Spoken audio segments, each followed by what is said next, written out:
Hello everyone, I'm Shannon Ladner-Beasley, and for the past 20 plus years, I've worked in various levels of government, from federal to state to local. My goal has always been to reduce health disparities. Most of the time, it's through policy, systems, and environmental change. However, during the COVID-19 pandemic, my county health leadership pushed me to the forefront. They said, "We want you to lead our coordination meetings. We want you to design our messaging campaigns. We want you to tell us how to outreach. We want you to be the voice at our press conferences." So just like I'm nervous now, I was nervous then. And I said, okay. And it was then that I discovered a deep discomfort and disconnect between the system leaders and how to effectively, authentically, and respectfully engage with our community. By putting me in the front, they stepped to the back. I felt like it was sort of a compliment, but then I was like, wait a minute, this is a deeper strategy. So they began to ask me to implement a number of Band-Aid solutions on behalf of communities that already felt powerless, invisible, and were not at the table. Guess what? This led to an offer for a promotion. I continued to lead, but deeply questioned what was really happening. I accepted the offer to become the health equity manager for the county and said, why am I doing this? Well, I'm doing this because of everyone who's not in the room with me that I carry in with me. I'm doing this because this is my one chance to request a deeper commitment to health equity on behalf of everyone in our community. Before their patients, they're community members. We shouldn't only care for them once they get sick. So the past 10 months as an AFHE fellow, the gift has been fellowship. The gift has been you, me being a part of a community where everyone gets it. I don't have to explain. I don't have to cry out and say, why? You're already knowing the answers and saying, go, go, go. So I've been able to understand a curriculum and people and connections that help me stay rooted in my values of authenticity, inclusion, and empathy for myself and others going forward. Oh, the curriculum. It just keeps on giving and giving. So I look forward to every 2 weeks there, right? Like, yes, sleepy, but I could not wait to see each of you. Could not wait to hear about what was going on, hear about how you're reflecting and living the work, because I just don't have that. I don't have that relatability where I am. So I'm starting to realize I know what to say, I know when to say it, and best, I know how to say it. I have been living the leadership definition from our curriculum, being able to accept my responsibility to enable others to achieve shared purpose in times of uncertainty. I say it, I recite it, I go into work, I'm like, yes, this is what leadership is, we're doing it. And the uncertainty has been seeing my director, my deputy director, hospital CEO, and CEO all leave in just the past 10 months. And so whether I wanted to just throw my hands up, complain, be frustrated, this is the place that told me, stay grounded. It's the uncertain times that grows good leaders. Very powerful for me to hear. So don't just dust off the resume, lean in. I actually started figuring out that the people who were still there were the people I needed to support. The people who were still trying to figure out the system, keep the puzzle pieces all together, those are the people I need to get to know, connect with, and empathize with the most. So it was time to activate. I wasn't sure what that was, but every 2 weeks, I got a glimpse of what tools I could use. So what does it mean to have leadership? Trying to save our hospital from closing, seeing that there's millions and millions of dollars of Medicaid funding, and me also coming and saying, hey, but what about my health equity project? So they didn't always have the time for me, but I said, let me figure out, what do they have the time for? How can I get them to understand that that is the relationships that are going to keep this hospital, keep this organization standing in this storm and everyone to come? So the intrinsic motivation of my leadership is what I sought out to get. I started meeting. I started inviting them to coffee. I started walking them out after a hard day, knowing I probably wasn't the person that they wanted to see at the end of a hard day, but I'm like, hey, how's it going? And really just finding out what was their fears, what was their call to leadership, what was their journey. Not just listening, but also sharing mine. Being able to talk about health equity and what it means to me and why I'm still in it for a civic service position. Doesn't pay well, but really it's the intrinsic reward why I'm still here. Sharing my why, which is really about equity. My dad died, Black man, again, of preventable chronic disease at the age of 76. Why is it that everyone could predict that? They had that in medical school. Textbooks were telling them, yeah, you're probably going to see your dad die before the age of 76. He died at 76. And I, anger-filled, just wanted to find out, how can we remove that predictability as a way that is my profession, my quest, and get other people to see the same importance about that? That's equity. And once I started sharing in that way, they started sharing in their ways.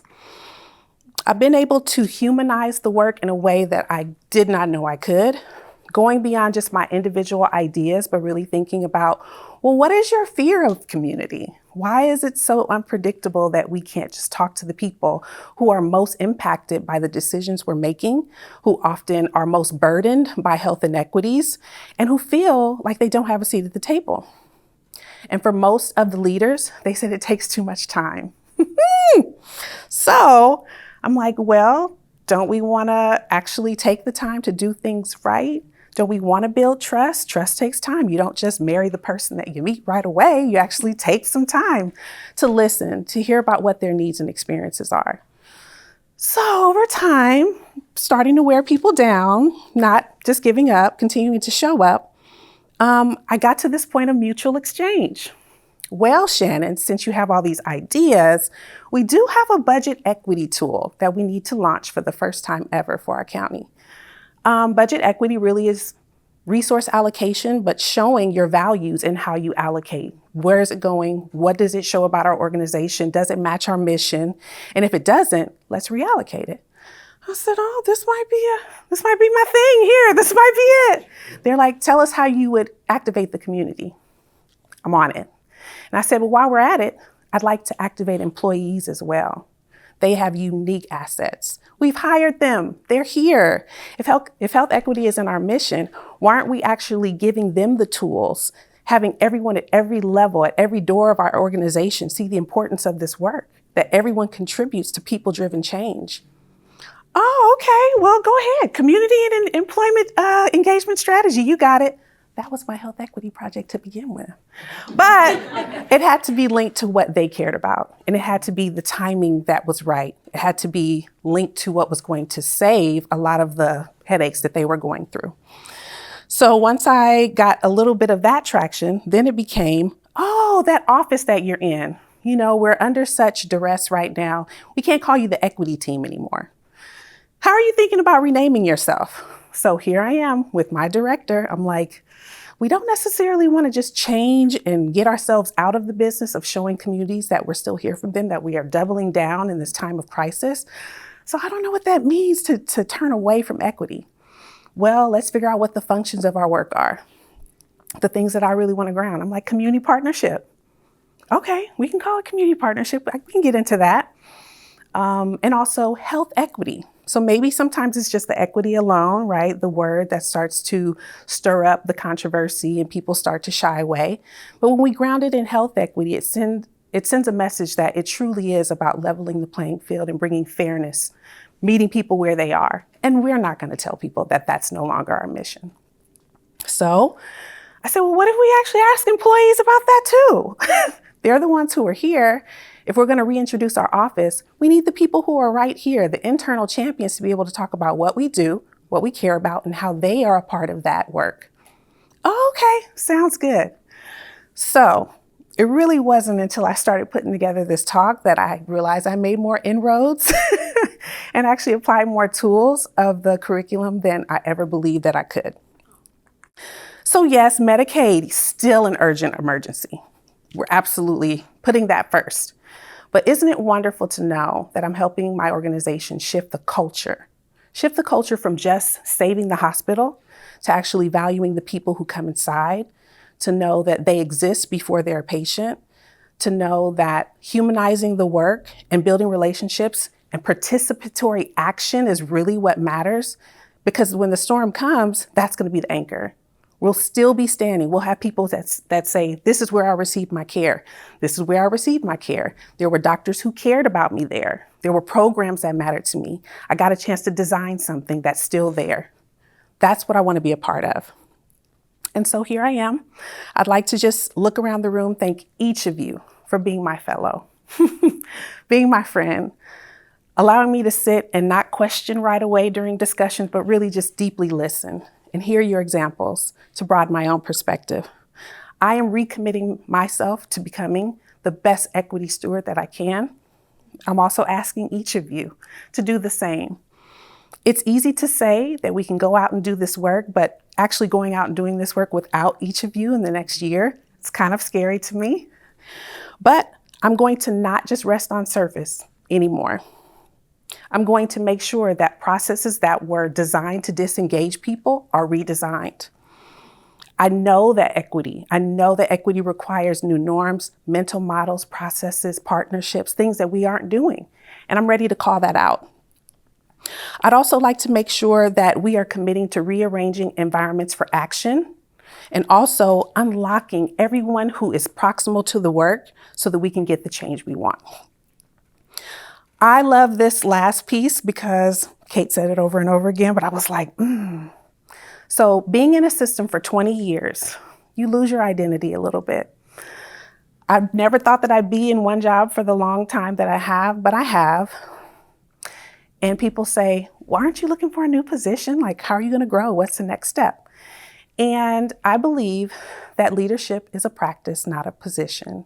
I learned that here. I truly believe it. I'm leading from where I am, and that's all that really matters to me. I can be a leader right now for everyone who needs me to be.